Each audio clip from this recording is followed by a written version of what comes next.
Satyabama Institute of Science and Technology, Chennai and Sriperumbudur.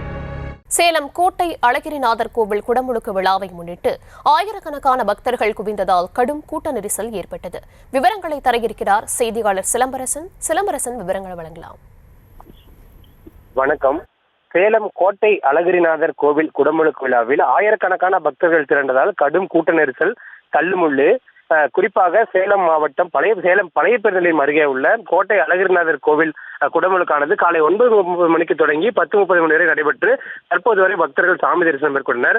குறிப்பாக இந்த VIP தரிசனத்திற்காக 1500 பாஸ்கள் மட்டுமே கொடுக்கப்பட்டு, அதுவும் அரசியல் பிரமுகர்கள் மற்றும் முக்கியஸ்தர்களுக்கு மட்டுமே கொடுக்கப்பட்டதால் அவர்கள் அதிக அளவில் 1500க்கும் மேற்பட்டோர் அதிக அளவில் கூர்ந்ததால் பக்தர்கள் சாமி தரிசனம் மேற்கொண்ட கடும் சிரமம் ஏற்பட்டுள்ளனர். குறிப்பாக எதிர்பார்க்கப்பட்ட அளவை விட அதிக அளவிலான பொதுமக்கள் சாமி தரிசனம் மேற்கொள்ள கூடியுள்ளதாலும் அதே போன்று ஒரு 1500க்கும் மேற்பட்ட விஐபி பாஸ்கள் மட்டும் வழங்கப்பட்டு அதில் அதிக அளவிலான அவர்களே கோவில் வளாகம் முழுவதும் குவிந்துள்ளதாலும் இந்த கூட்ட நெரிசல் ஏற்பட்டுள்ளதாக கூறப்படுகிறது. இது தொடர்பாக தற்போது பாதுகாப்பு பணியில் ஈடுபட்ட காவல்துறைகள் இந்த தள்ளுமுள்ளையும் இந்த கூட்ட நெரிசலையும் கட்டுப்படுத்தும் பணியில் ஈடுபட்டு வருகின்றனர்.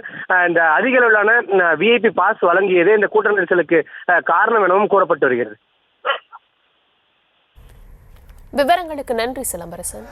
Satyabama Institute of Science and Technology, Chennai and Sriperumbudur.